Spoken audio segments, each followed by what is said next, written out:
All right, welcome to Mauer Club. I just wanted to start this meeting off first with a couple of announcements. We'll be announcing the CTF start next meeting, which should be on the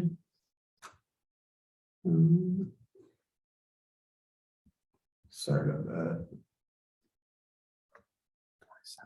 The 27th of April. And so that will have all kinds of challenges for it. So some network analysis stuff where you'll be looking at PCAPs and answering questions. So JavaScript deobfuscation, PowerShell deobfuscation, and potentially some macros to look at as well. So keep an eye out for that because there will be prizes. And then we'll also be having a meeting on the 4th of May where we'll have a special PhD speaker coming. And so make sure to attend that as well. And so today I'll just be talking about analyzing PCAPs with Brim and Wireshark. And let me just share my screen here.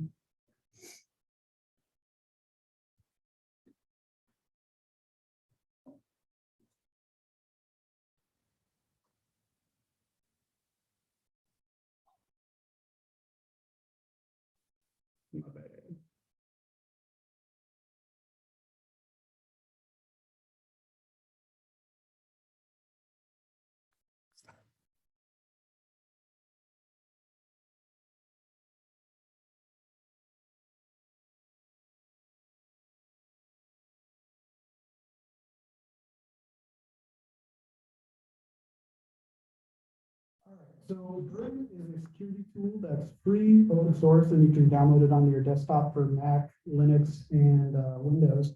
And it can be utilized to perform quick analysis of different kinds of PCAPs and get a good overview of what is occurring in that network capture. And it utilizes data lakes, which are a repository that is centralized and can be used to store structured and unstructured data at any scale. And the type of data lake used in Brim is known as a Zed data lake, and it allows us to do lightweight searching and analytics for data that's structured differently. The Zed language that they created for it is described as a rich query language. So if any of you guys are familiar with the ELK stack, it's a lot like that, and it can be used to perform intuitive and simple searches. There's many different filters that can be used and created, pipelines and analytics that can all be utilized as well.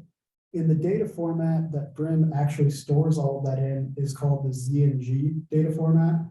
It is a richly typed data format and embeds its type schemas in the data stream itself.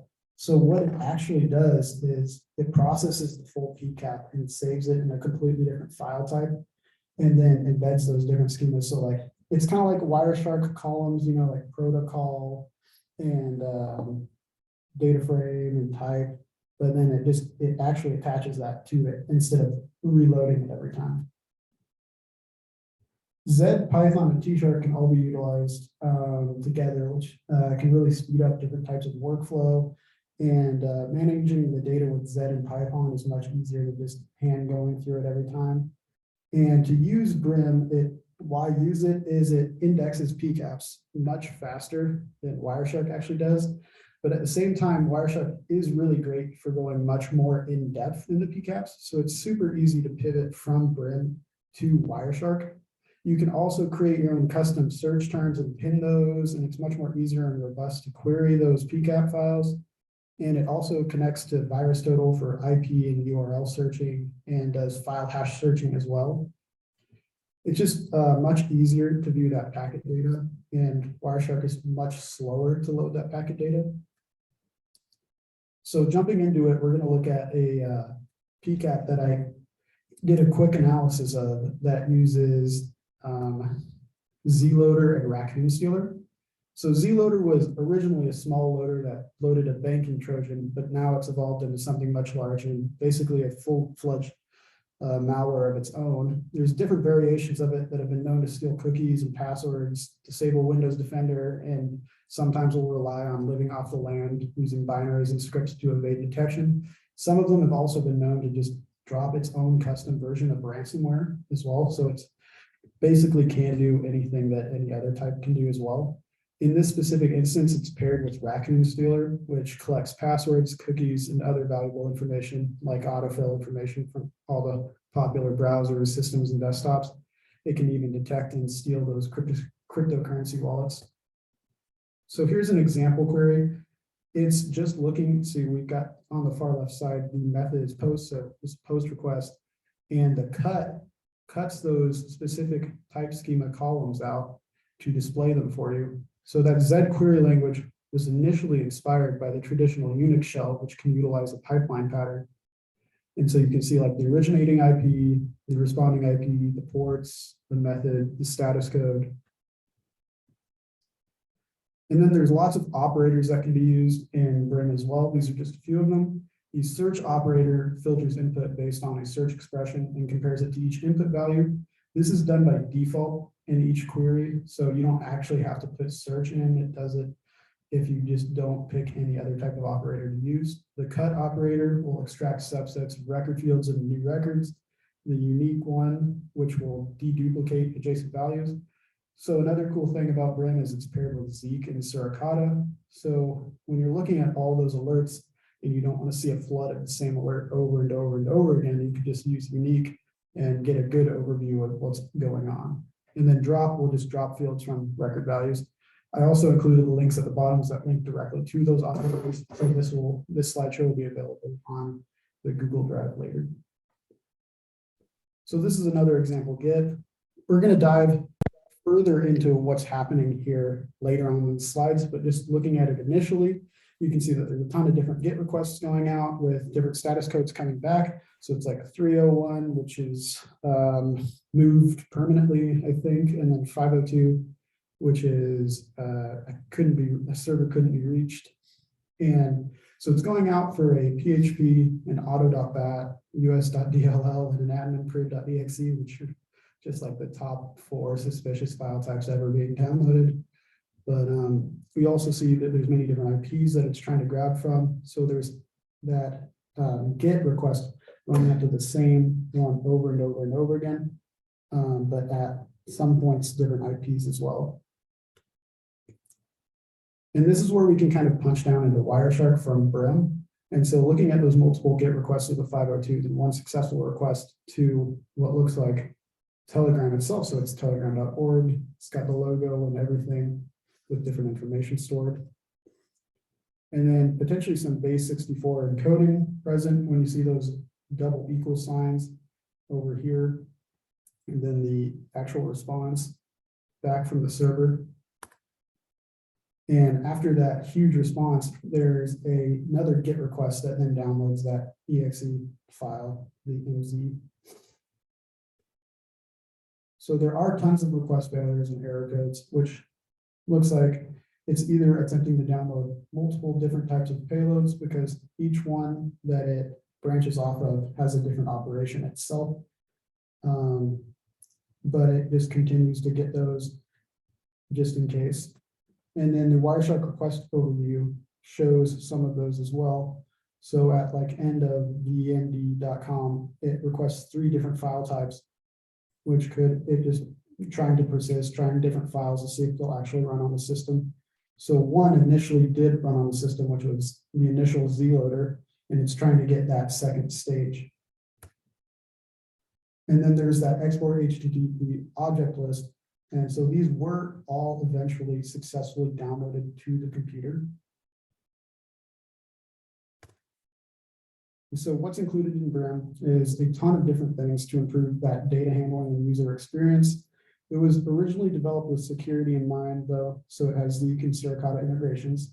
Zeke is a network security monitor, and Suricata is an open source threat detection engine that can act as an IDS or IPS. Right now, they're kind of expanding Brim so that it can handle all kinds of different data. They want it to kind of be like an open source big data handling application. So these are examples of the alerts that you can see. And so we've got like malware observed, Z-loader related domain, PowerShell user agent usage, Telegram mirror check-in, which are all great. Well, not on the computer itself, but great to see to hunt down further. And then you can even punch down further into those alerts in Brim to see different information like the source IP, the signature that actually alerted, what category that signature is in, and a ton of other information that's pulled from open source repositories online. So looking further into those downloaded files, another one grabbed was a zip, and inside that grab, you can see that it's referring to like mails/outlook.txt and system info. So this could potentially be like a target, an obfuscated target list for Racoon Stealer. And then continuing to look at it, you can see the rest of the file there, and then a response back from the server itself. So since this is coming from the client computer, since it's in red, it could even be just it trying to exfiltrate data. And looking at that VirusTotal result for the IP that was referred to earlier, it is being flagged currently by some security vendors, but 6 out of 90 flags isn't too good. Like you could write a crappy hello world program in NIM and it'd probably alert on more than that. So it's not an immediate indicator of maliciousness just because it has a few alerts. But this is how easy it is in Brim to look it up on VirusTotal, is you just right click the destination IP and immediately it'll pop it up in a browser window. And so it's fully query based, so you can build anything from the ground up to refer to any of the data in those packets once it processes them. So you can even look at like specific user agents that are being used to see what they went out and grabbed. And then this is the behavior graph of that specific malware, which is huge. So that can lead us to believe most of the files that were downloaded were utilized, and some malware may use regular files in order to hide, but other times multiple payloads and tactics are strung out amongst many files just to try to get that persistence on the computer. And then connecting the alerts, Suricata side by side with Brim and Wireshark enables us to quickly connect the dots and recognize what that malware is doing. And so we observe those domains that are related to the Z-loader over here, and then the potential Raccoon activity, which is the data exfil attempt, which might be that outlook.txt files and stuff like that, and then the command and control activity dependency download. And then that Raccoon alert activity tied back is that, like, it specifically is that base 64 encoded string that goes out, and then the obfuscated response back in. And then we've got that Racoon Check-In, which is the PowerShell agent usage followed by the Telegram mirror check-in, which is actually pretty interesting because I've been looking at quite a few PCAPs of 2022 from malwaretrafficanalysis.net. And this was the first one I actually saw using like open source sites, kind of, well, not open source, but publicly available as like check-ins to find the next C2 server if for some reason one gets seized or goes down. And here's that check-in just displayed, so you can see the proper headers and packet data inside there. This is legitimately going to telegram.org. And so Racoon command and control communications needs several values to actually work. They need the main key, the URLs of the Telegram gates with the channel name, the bot ID hex string sent to C&C every time, and the Telegram key used to decrypt the C&C address that is grabbed from the Telegram gate. This is not stuff you can just directly see coming through on the packet capture. You can see the files coming through, but you actually have to download those and disassemble them to find where it's storing those keys to use there. Then looking further into that C&C, the main key is decrypted from running the program itself after unpacking it, so it won't be seen in network traffic most likely. The encoded and encrypted Telegram gate URL can be seen in the network traffic right down here, which is that response from the base 64 send out from the client computer. And I even went to it and it's still currently up. So Telegram hasn't taken it down or anything. And so it's still potentially getting actual command and control information from this Telegram gate. So the prefix of the key is normally 5 characters and the postfix is 6. So they get cut off, and then that reveals another base 64 encoded string that's also RC4 encrypted. And this is just further how it works. That Telegram key is used as a key to the RC4 algorithm used to decrypt the C&C URL, where Racoon will then make a query string with the machine GUID and username along with the bot ID. And it encrypts the string with RC4 and the main key before encoding it with base 64. And that data is then sent using post to the C&C, and the response is base64 encoded and encrypted with the main key. And the Telegram infrastructure is used to store and update those command and control addresses for the malware. And for this specific malware campaign, there's been over 429 unique Telegram channels used that have been observed by, there's a vast, but there are tons of different things that can be looked out for this specific malware campaign as well, along with in-network traffic that I think is kind of unique because you don't run into some of these every day. But like heap spraying, for example, is a technique used in exploits to facilitate arbitrary code execution in attempts to deliver shellcode at a certain address in a specific application, and takes advantage of a vulnerability in application. If you're seeing a packet that has just like raw, unencoded, unencrypted bytes that are being used for heap spraying, it's most likely targeting something that's being hosted online so that we can actually try to get like a remote shell on it potentially. So detecting that network attempt over network traffic will look like this. So that possible heap spray attempt for the Circata alert, and then seeing it down there. And then there's also tons of legitimate services currently being used for posting bad things. We all know that malware authors like to host it on usually websites that are compromised and just throw it in like the uploads folder there or something. But there are a lot of like fully legitimate sites that are currently hosting malware, like GitHub, Pastebin, OneDrive, Twitter, Telegram, and these can all, by extension, be used to store C2 information, those malicious files, and much more.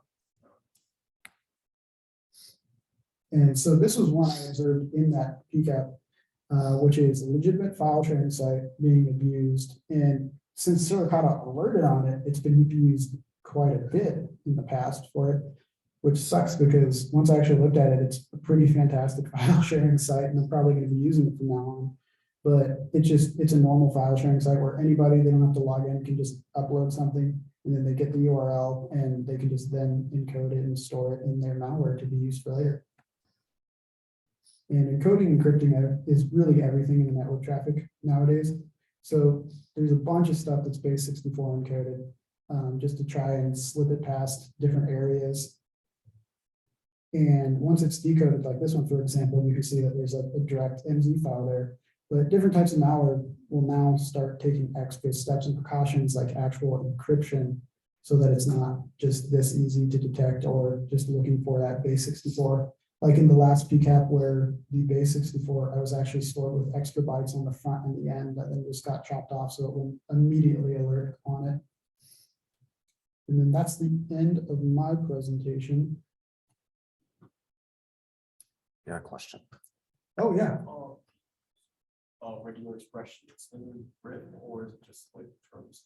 You can use regular expressions. And that's also a really good way to catch up with base 64. I was going to add that on to the end. Thank you for asking.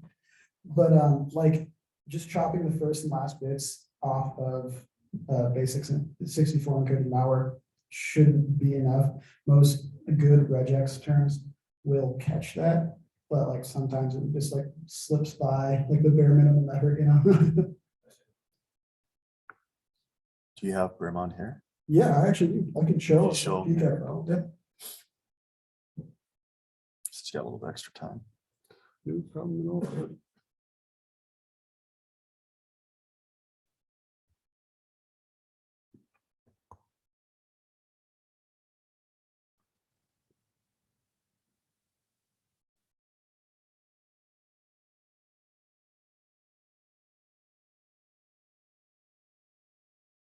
Oh, there's also another question over there. Michael.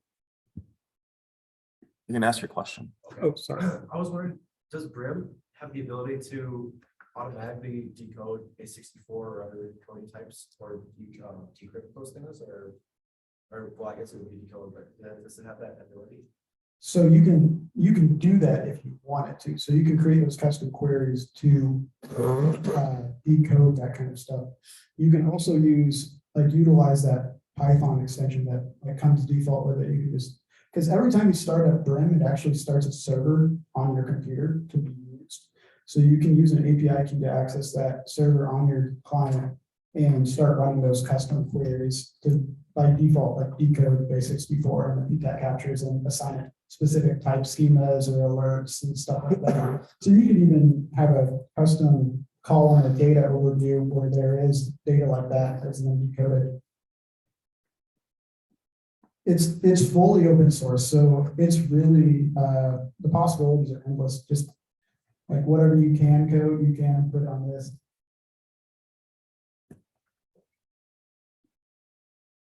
But so these are actually pretty big PCAP captures, and I just wanted to show this real quick because most of the time loading these in Wireshark would take on my old computer probably a couple of minutes or something. But since these are stored in the data pools here, you can just click on it and it basically has it all ready to be queried right here already. And so, for example, Brim comes with a bunch of queries that are here by default, show all kinds of different data. So there's an activity overview that you can see. So there's a bunch of SSLs being used, which was kind of hard for this presentation because in 2022, a lot of malware is now using HTTPS, which makes it a lot harder to see what's actually going on in those packets. But then there's also HTTP being used. There's even like the weird category and the PE category. So successful PEs being downloaded. And then unique DNS queries out here where you can quickly refer to them. And if you really wanted like to set up another custom query, you could automatically have these parsed and compared against VirusTotal or any other open source information for malicious URLs. Then here's some of those unique HTTP requests where you can see, you guys see this? Yeah, all right. You can see like different .dat files being downloaded as zip, then normal Windows updates. And then here are some like file activities downloads. And I have a custom alert overview that I use here that they just updated this, so I haven't fixed it yet, but there's a bunch of like errors here. So abuse possible, Drydex. This is Quackbot with Cobalt, so at least it's alerting on something, I guess. But if you come down, you can see that it's like QBot style SSL certificate. And yeah, reported C&C server groups. So the Suricata rules that it's referring to are always being constantly updated by a dedicated community of people that are nice enough basically to just keep updating those open source areas.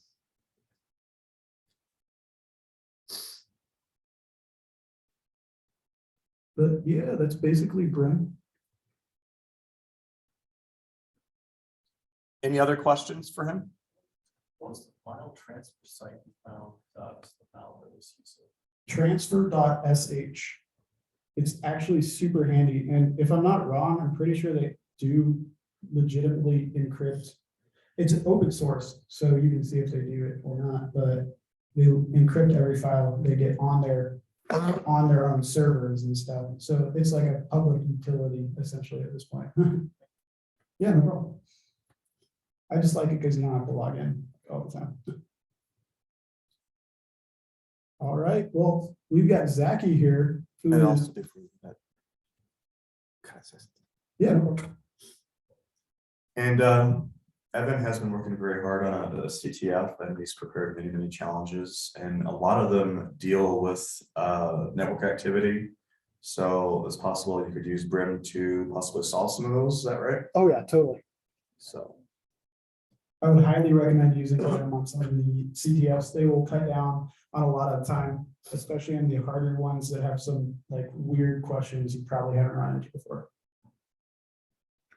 and right now we have about, I think, 300 or so, maybe 350 left in our budget, and we are trying to see if we can spend that all on prizes and stuff. We don't know for sure yet. So if we can, we'll try to put that all into the CTF.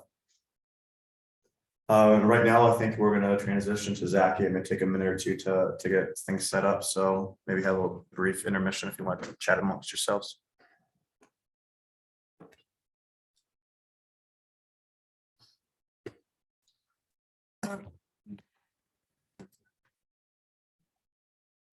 Yeah, hello everyone.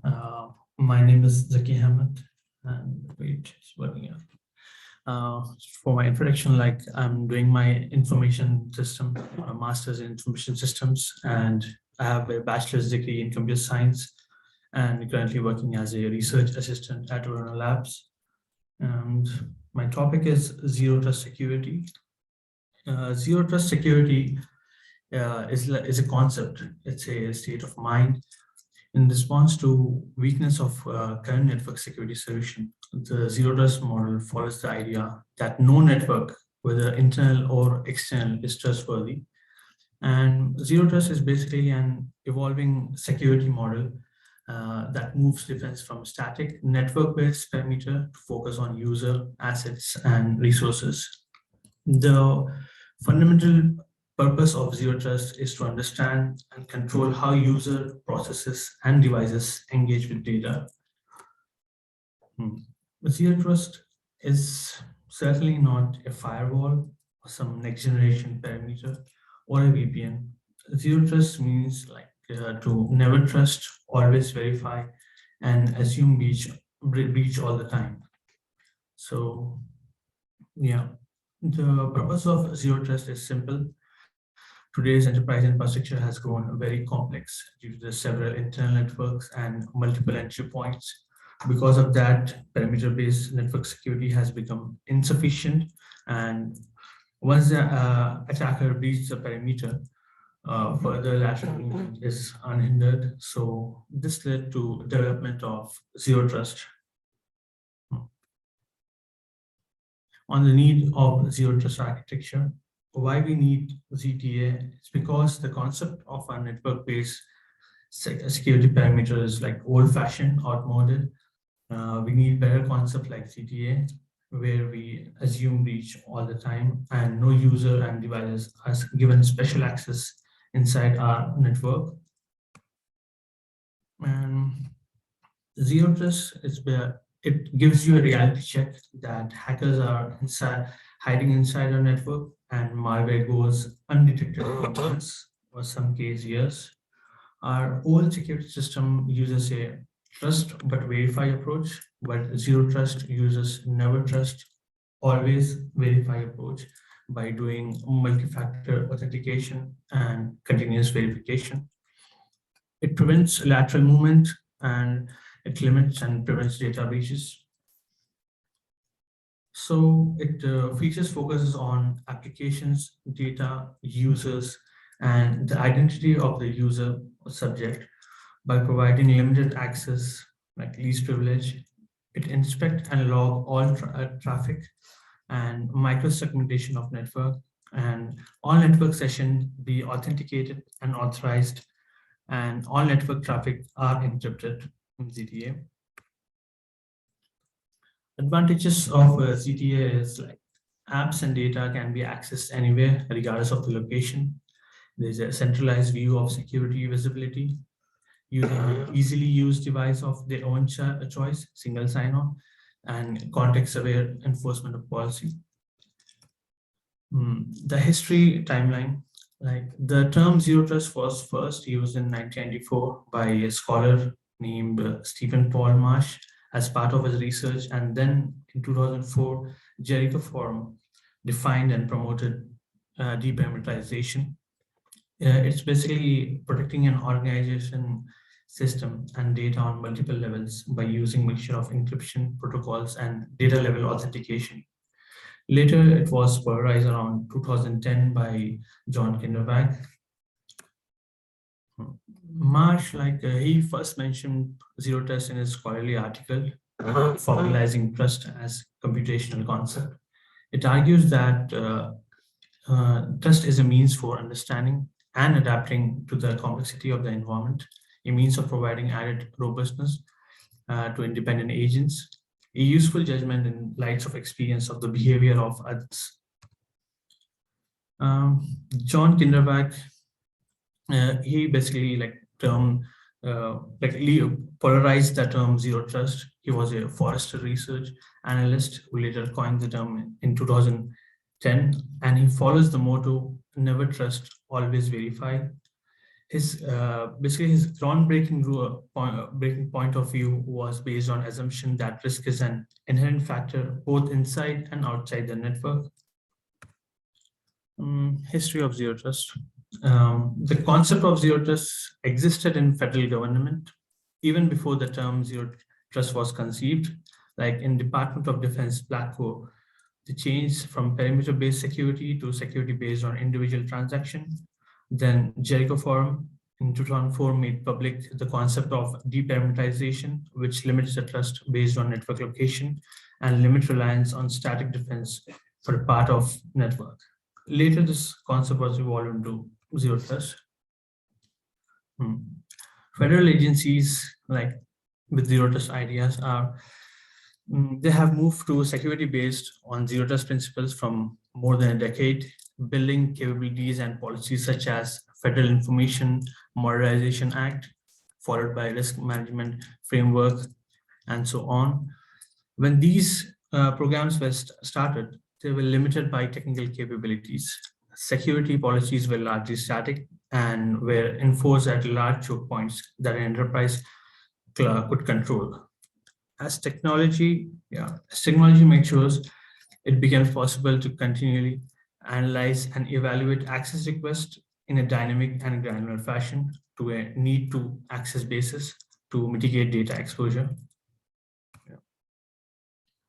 Fundamentals of zero trust. Zero trust focuses on protection of data. Like data must be always secure all the time. It treats all hosts as they were accessible via outside. And key goals of ZTA are to provide least privilege access, and there should be total visibility and authentication authorization upheld and enforced continuously. And zero trust is more about the identity of the unique request, who is sending the request. Basics of zero trust is that data is king. The data must always be protected. All devices must be known and discoverable. Policy must explicitly indicate what should be done with data, users, devices flow in every context. And implementation of policy must be dynamic, and implementation of policy must be context aware, like different circumstances have different results. And least privilege. Least privilege, it's a concept in computer security that limits user access right to only what are strictly required to do their job. Users are granted permissions to read, write, or execute and the files, free sources necessary to do their job. Like access to data is not universally granted. It is given on need-to-know basis based on the individual unique needs, and different behavior may trigger checks like multi-factor authentication.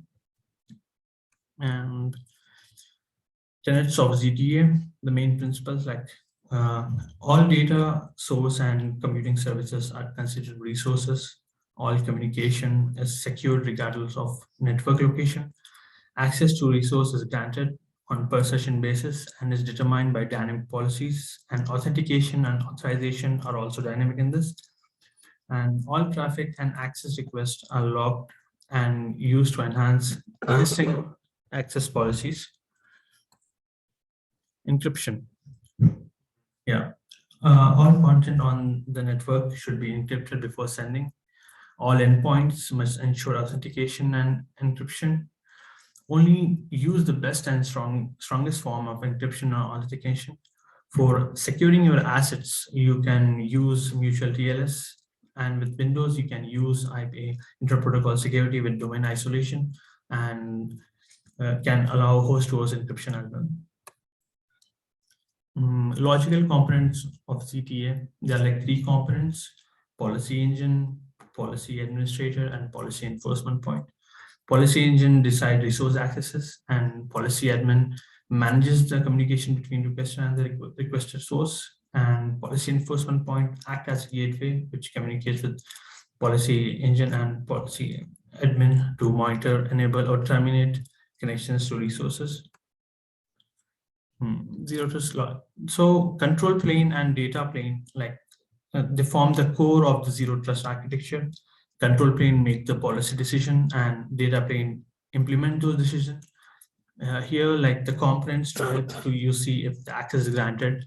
To your left, like CDM systems, they provide data about assets and that make access request, and industry compliance system ensure that the policy tools developed are in response to industry standards. The threat intelligence feed provides information on threats.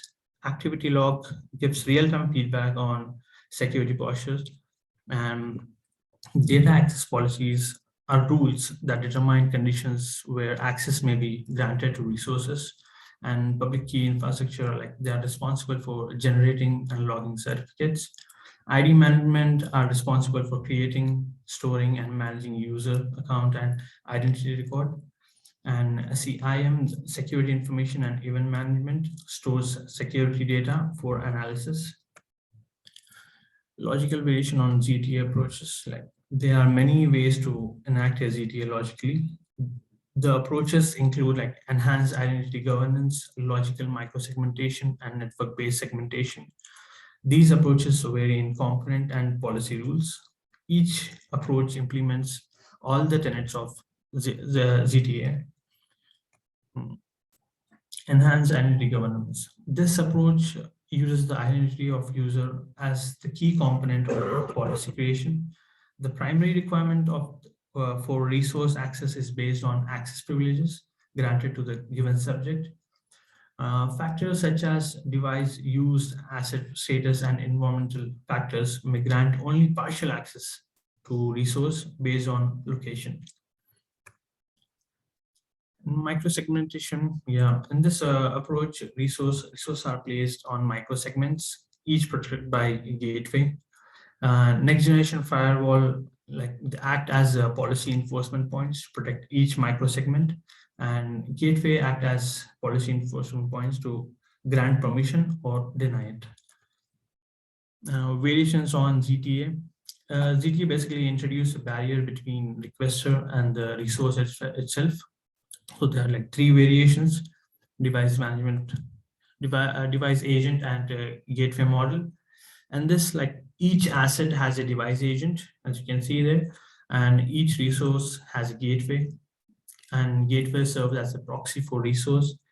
Agent directs requests to policy enforcement point for evaluation, and gateway communicates with policy administrator. So this model requires excellent device management to not work it. Yeah. Enclave gateway model.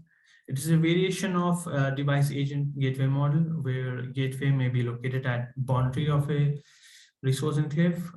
Yeah, it is well suited for legacy applications, good for on-site data center, and useful for cloud microservices. And resource portal model. In this model, gateway portal can serve just one resource or an enclave. Policy enforcement point works as a gateway for access requests. Software component need not to be on client devices, and visibility over assets, and only when they are connected to a portal. It is well suited for legacy applications. It is flexible for BYOD, bring your own device, and collaboration between enterprises. Trust algorithm.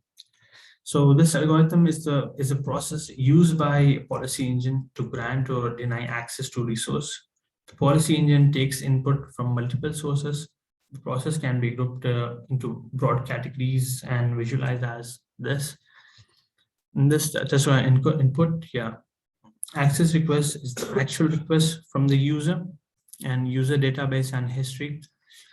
This is who that is requesting access to a resource, and resource policy and requirement are a set of policies that complements user ID and attributes database, and also define the minimum requirement for accessing the request.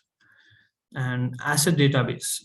This contains the status of each enterprise owned assets, whether it's physical or virtual, and threat intelligence and logs. This is the information feed about general threats and active malware operating on the internet.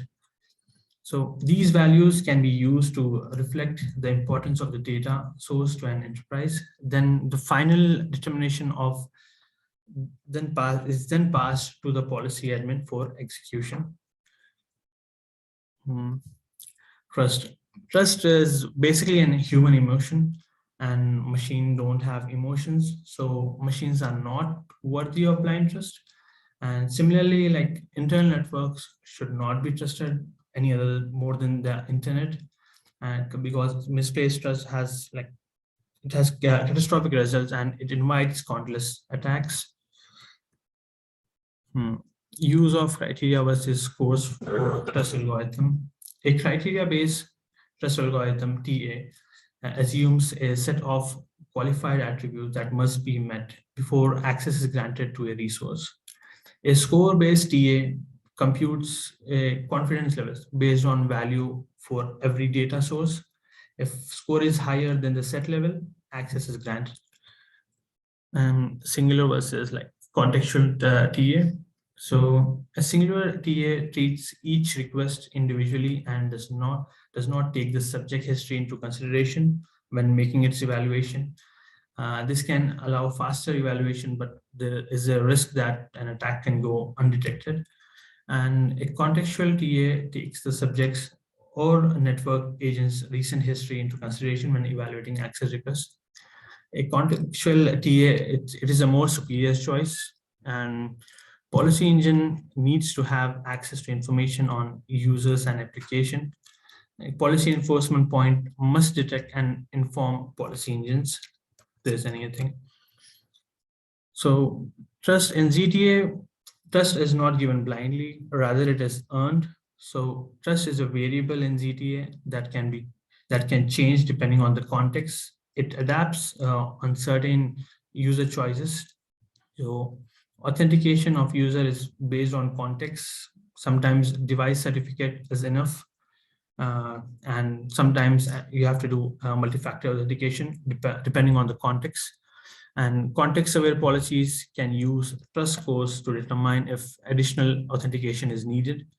The user contradicts their history, like that is one condition, and the user tries to access a critical resource, that is one condition. To trust a device in GTA, you can use device certificates to authenticate the device. You can revoke those certificates if the device is stolen or lost. If user does not follow the usual pattern or usual behavior, we can re-authenticate the user, re-establish the trust. Network components of ZTA, like communication flow should be separated, like control plane for network control communication and data plane for application or server communication. Network requirement of ZTA, like resources can only be accessed through policy enforcement point. Data plane and control plane should be logically separated, and assets must have network connectivity, and remote assets can access resources without network infrastructure. All network traffic should be monitored, and your network should be scalable enough, and you must use credential to see assets and their security status. Challenges of having ZTA can be a loophole in the system which is unknown to the user and can be exploited by the hacker. And a more good approach is a hybrid approach where you have the zero trust and a legacy system too. And one of the main challenges is also cost for implementing ZTA can be very high, so companies may back down from implementing, and it also needs to be maintained and updated on a regular basis based on policies laid by the company. And by verifying every request sent to the system, the ZTA will delay the average traditional system like request handling time, and that can easily result in system downtime. So those are the challenges. And if you want to know more about how to deploy it, how to migrate ZTA, you can refer to NIST SP 8200 to 207 for more information. And that's it. Thank you.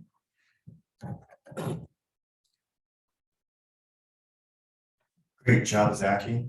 One thing that I'd like to mention is I've been to various conferences in person, remotely over the last year or two. And one thing that is very, very common is people were talking about zero trust security. Zero trust security is something that's not really ready for prime time yet, but the federal government wants us to move to zero trust security.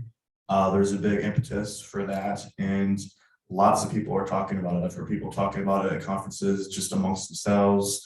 There are talks devoted to it. So it's a very, very hot topic, trendy topic that I think a lot of you, if you're working in cybersecurity, will be dealing with it at some point in the future. So it's good to get an excellent introduction from Zaki. Do we have any questions for Zaki on zero trust?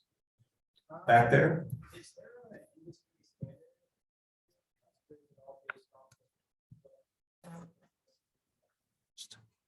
Sorry?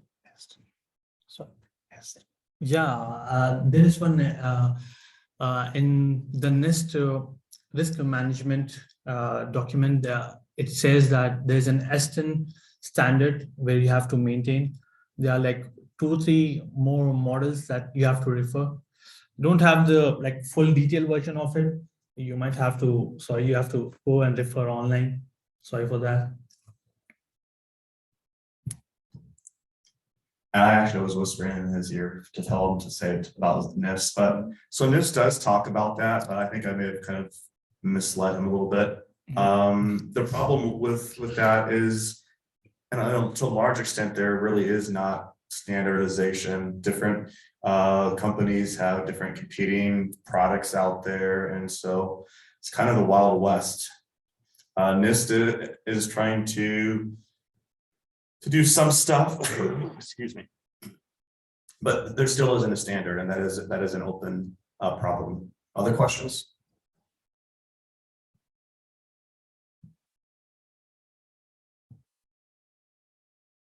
Okay. All right, well, if we don't have any more questions, then we can conclude this. If you want to sign in, I'll have a sign up sheet up front in a second. All right, thank you.